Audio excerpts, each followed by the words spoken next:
Assalamualaikum warahmatullahi wabarakatuh. Terima kasih telah memberikan kesempatan saya untuk menyelesaikan materi UTS tentang teori akuntansi. Sebelumnya, perkenalkan nama saya Dina Novita dari Universitas Pancasakti Bekasi dengan prodi akuntansi dengan NIM 29023700046. Di sini saya dibimbing oleh dosen pengampu yaitu Ibu Merintan Berliana Simbolon, SEAKCAMAK. Saya ingin menjelaskan tentang teori akuntansi. Pengertian teori akuntansi.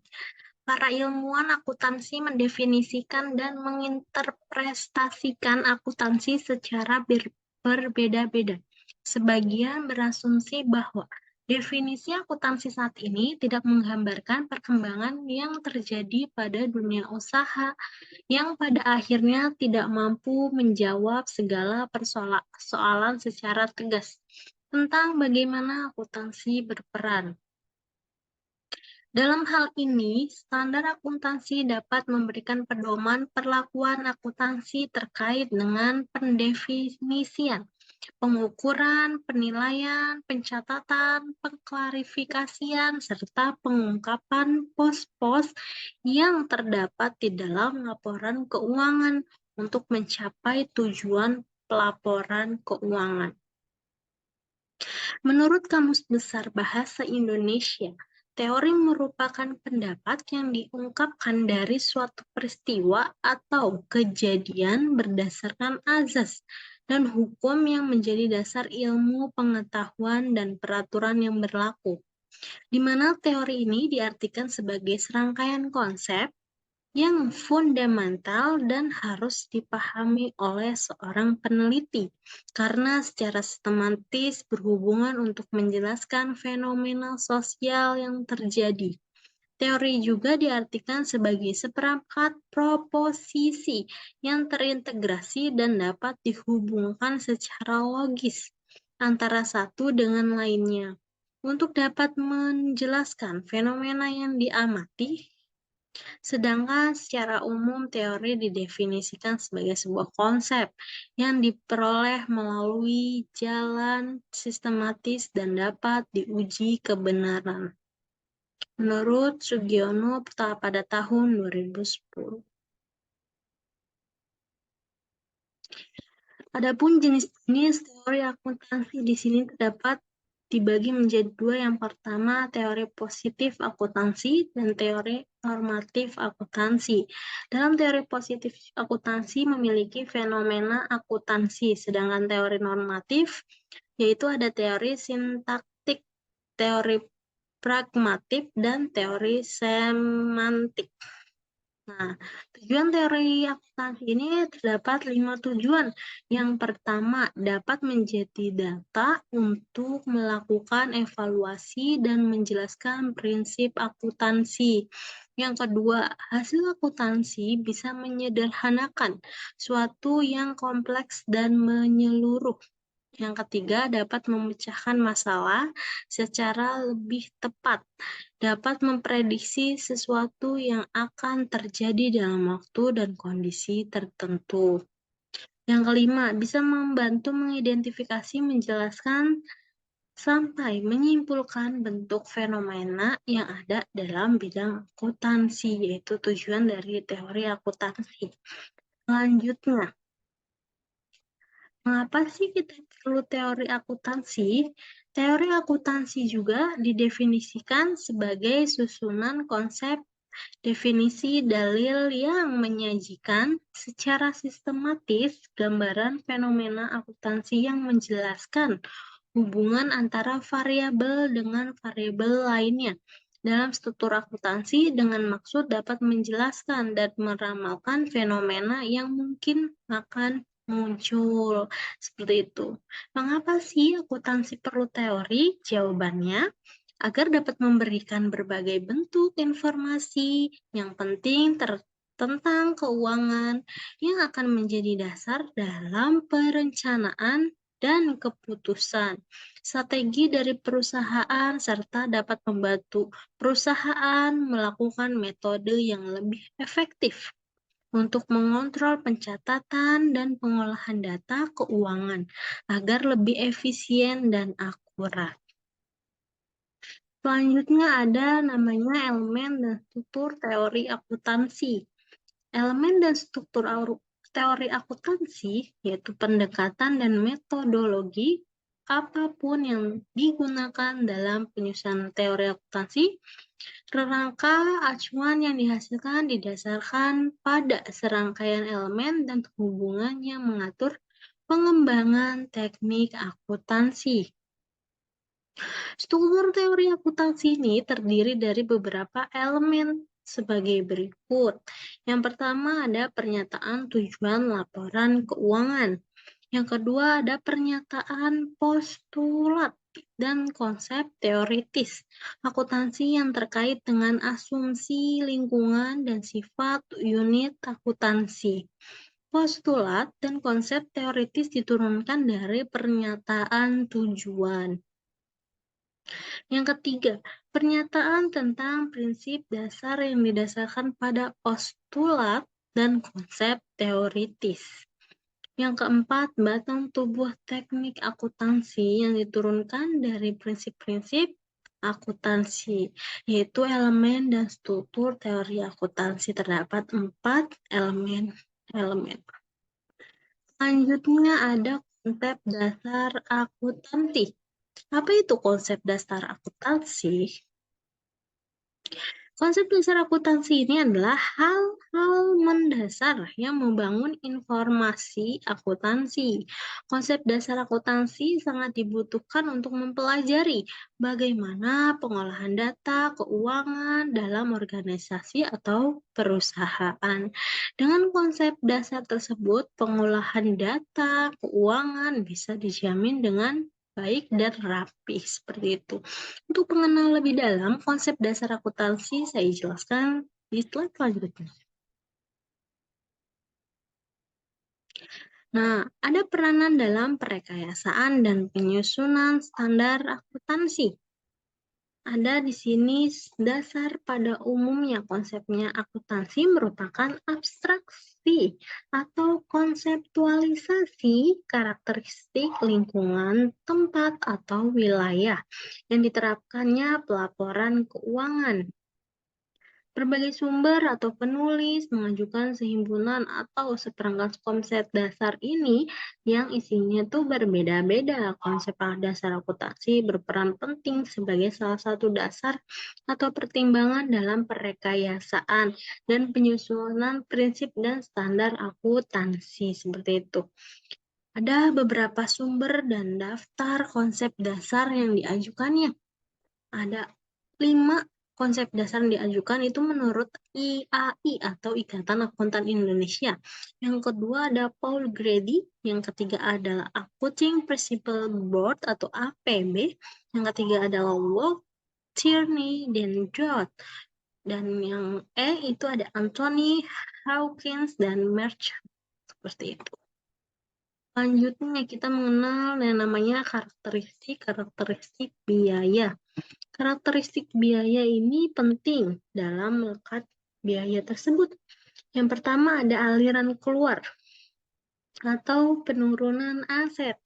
Arus keluar aset, penurunan bruto aset, penurunan manfaat ekonomi, penggunaan aset, konsumsi aset, penggunaan jasa ekonomi, biaya kadaluarsa, biaya yang berlaku pada periode berjalan, yaitu aliran keluar atau penurunan aset dari karakteristik tersebut.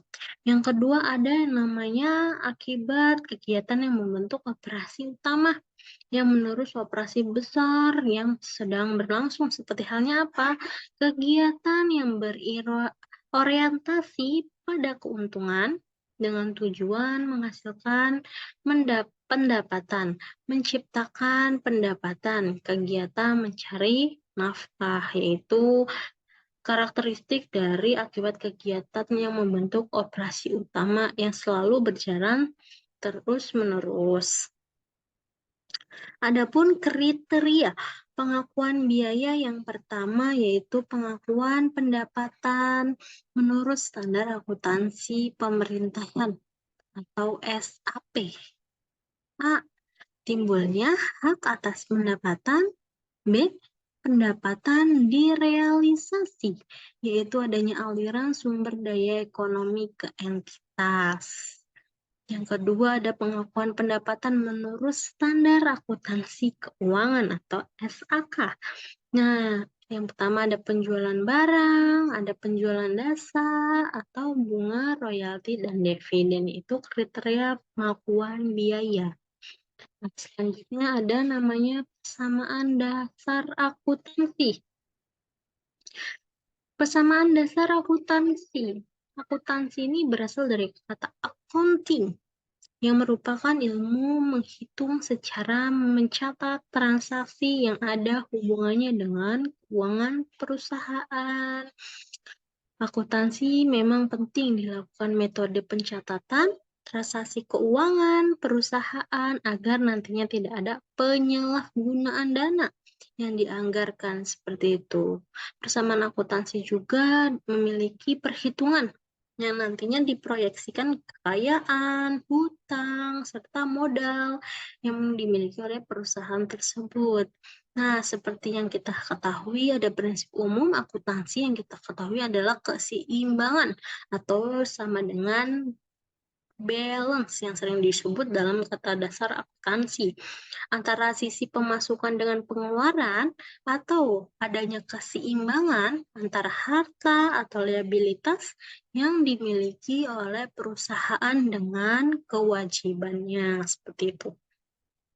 Selanjutnya, prinsip persamaan akuntansi dasar.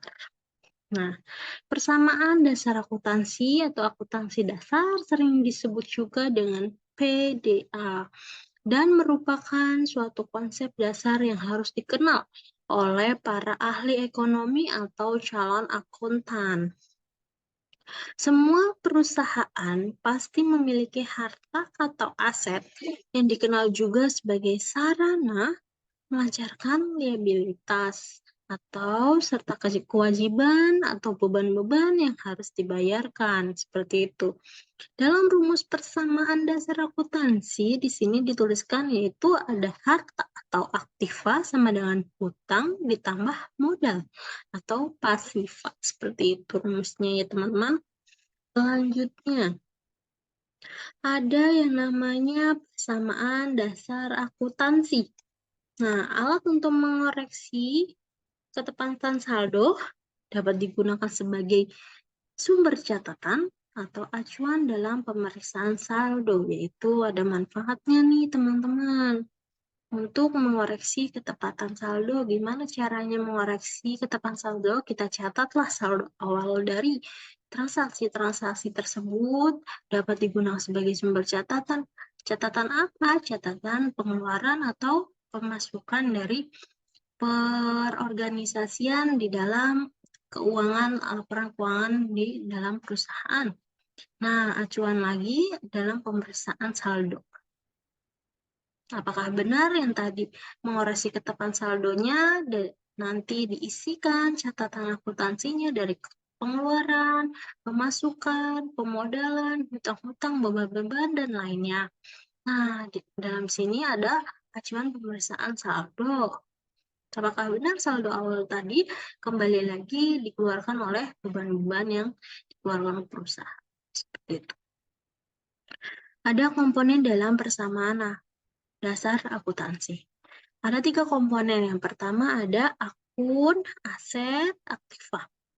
Yaitu istilah aset kita kenal juga sebagai suatu sumber daya yang dimiliki oleh perusahaan untuk menjalankan sebuah aktivitas bisnis atau pada periode akuntansi tertentu. Selagi perusahaan tersebut bisa beroperasi. Yang kedua ada akun kewajiban atau liabilitas. Akun kewajiban atau liabilitas ini merupakan jenis akun yang berisi tentang tanggung jawab perusahaan terhadap bidang tertentu atau pihak tertentu. Yang ketiga itu ada akun modal.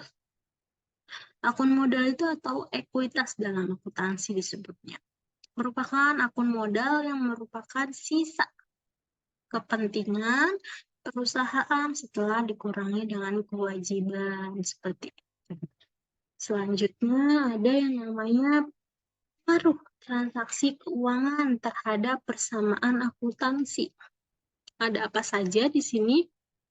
Hal yang dapat mempengaruhi transaksi. Yang pertama ada pengaruh bagian aktiva atau pasiva. Di sini dijelaskan transaksi keuangan yang dilakukan oleh perusahaan akan bisa secara langsung mempengaruhi bagian aktiva atau pasiva dari tabel persamaan akuntansi seperti itu. Yang kedua, ada menambah atau mengurangi salah satu sisi. Proses ini terjadi pada transaksi keuangan yang dilakukan perusahaan. Bisa saja mengurangi sisi pasiva atau aktiva atau aset perusahaan.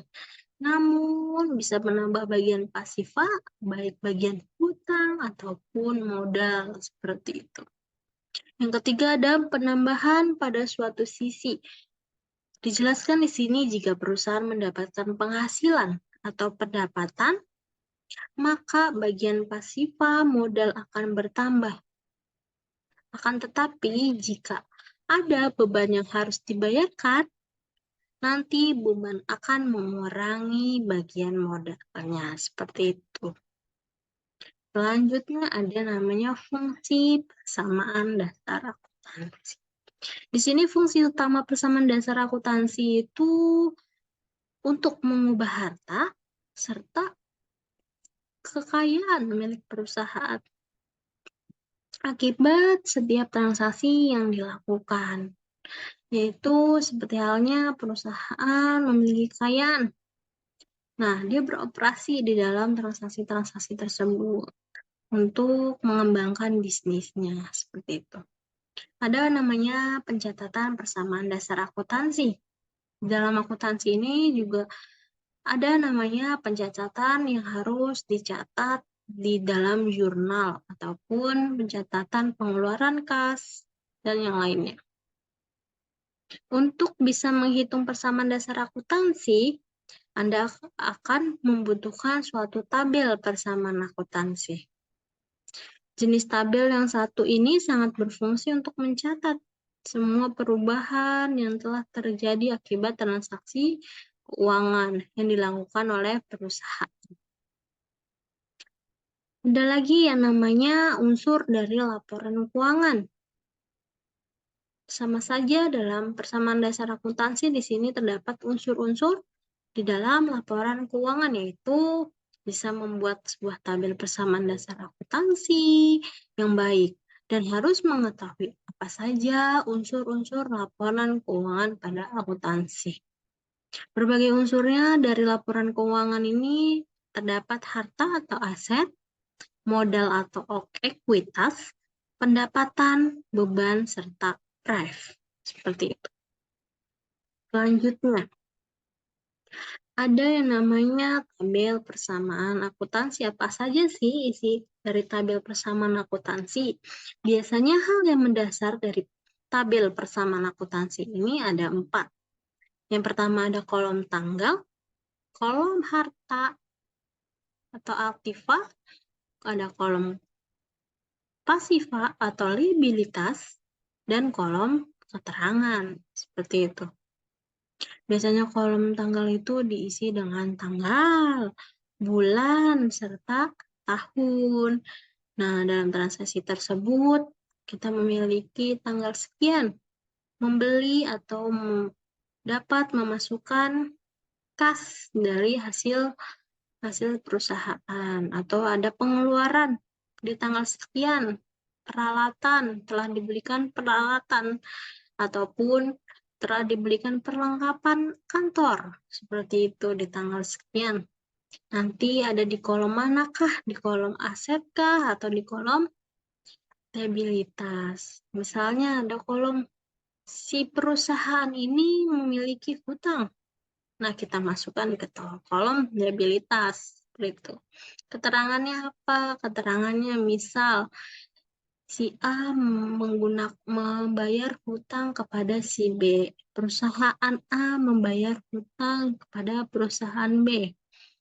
Setiap tanggal sekian, perusahaan A membeli perlengkapan kantor senilai sekian, seperti itu. Selanjutnya, ada contoh soal nih teman-teman tentang persamaan dasar akuntansi di salah satu perusahaan. Yang pertama, saya akan bacakan. Pada tanggal 1 Januari 2021, perusahaan A mengumpulkan berbagai bukti transaksi untuk membuat laporan keuangan sebagai berikut. Yang pertama, ada investasi awal berupa uang modal secara kontan milik perusahaan A sebesar 10.500.000. Selain itu, ada juga investasi lain yang berupa peralatan kantor sebesar 1 juta. Itu soal yang pertama. Soal yang kedua, pengeluaran pada awal bulan untuk membayar biaya sewa gedung selama 1 bulan yaitu sebesar 1.100.000. Itu soal yang kedua. Selanjutnya saya membacakan soal yang ketiga. Membeli perlengkapan dengan cara kredit seharga 900.000 dan peralatan seharga 1.500.000. Yang keempat, mendapatkan pendapatan jasa sebesar 2.100.000. Yang kelima, membayar tagihan listrik untuk 1 bulan ke depan sebesar 250.000. Yang keenam, pemilik perusahaan A mengeluarkan dana 200.000 untuk pengeluaran pribadi. Yang tujuh, mendapat pendapatan sebesar 1.250.000. Yang kedelapan, ada pembayaran air sebesar 70.000. Yang sembilan, pembayaran gaji karyawan sebesar 2.500.000. Yang ke-10, mendapatkan penghasilan 3 juta. Yang ke-11 yaitu membayar rekening telepon sebesar 100.000 rupiah. Yang ke-12 mendapatkan penghasilan sebesar 2.750.000. Yang ke-13 pengeluaran pribadi perusahaan A sebesar 150. Nah, untuk jawabannya terdapat di tabel berikutnya. Seperti yang dijelaskan di awal, dalam persamaan dasar akuntansi di sini dibuatlah tabel. Nah, tadi ada yang namanya tabel, ada isinya itu tanggal, ada namanya aktiva tadi, ada yang namanya pasiva, dan keterangan. Menurut soal pertama tadi itu investasi berupa uang modal secara kontan dari perusahaan A sebesar 10.500.000. Nah, investasi lain berupa peralatan kantor sebesar 1 juta. Bagaimana persamaan akuntansinya? Pada tanggal 1 dia memiliki sebesar 10.500.000. Nah, untuk peralatannya 1 juta. Jadi modal awalnya dia itu ada 11.500.000. Keterangannya namanya investasi awal.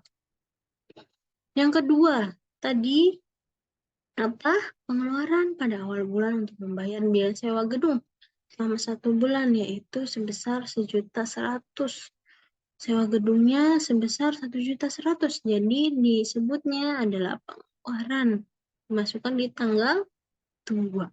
Kata nomor 2 kita masukkan tanggal 2 Januari yaitu 1.100.000.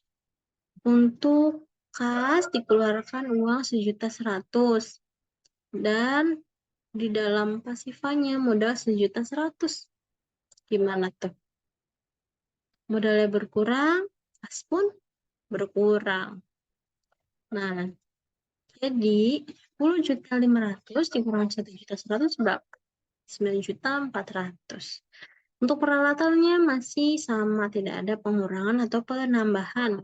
Kita turunkan ke bawah. Lalu modalnya. Nah, modalnya ini berkurang karena kita sudah membayar biaya sewa gedung. Biaya sewa gedung yaitu 10.400.000. 11 juta dikurangi 1 juta. 11.500.000 dikurangi 1.100.000. Seperti itu. Nah, selanjutnya ada nomor 3. Nomor 3, kita mulai membeli perlengkapan secara kredit seharga 900.000 dan peralatan seharga 1.500.000. Nah, inilah jurnalnya. Perlengkapan bertambah, peralatan masih sama. Utang usahanya kan karena dia membayarnya secara kredit harga 1.000.000. Nah, ditambah nih peralatan sama perlengkapan 1.900.000. Nah, modalnya masih tetap membeli perlengkapan kantor. Betul. Lalu selanjutnya ada contoh soal tentang penjualan. Jurnal penjualan pembelian secara kredit, yaitu ada di akun persediaan yang didebitkan, akun kas atau utang usaha yang dikreditkan senilai 5 juta dengan termin pembayaran 2/10 dan 1/30. Inilah jurnalnya persediaan terhadap utang usaha. Yang kedua ada pengembalian pembelian. Jurnalnya yaitu utang usaha terhadap persediaan 2.300.000. Selanjutnya ada penjualan secara kredit. Di sini ada menjual barang secara kredit. Penjualannya yaitu 3 juta, HPP-nya 2.500.000 dan perusahaan mengambil laba 500. Oke, ini selanjutnya. Ada penjualan secara cukur tunai, yaitu kas terhadap penjualan, HPP, persediaan. Sedangkan yang secara kredit, piutang usaha terhadap penjualan, HPP, persediaan. Kesimpulannya, yaitu akan sulit dibayangkan apabila perusahaan tidak bisa diatur dalam membuat keuangan, laporan keuangan. Jadi dengan persamaan akuntansi, teori akuntansi ini bisa mempermudah pencatatan meliputi modal, kekayaan, dan hutang dari perusahaan tersebut. Semoga perusahaan tersebut akan lebih baik lagi ke depannya. Itu saja yang dapat saya sampaikan, kurang lebihnya mohon maaf. Assalamualaikum warahmatullahi wabarakatuh.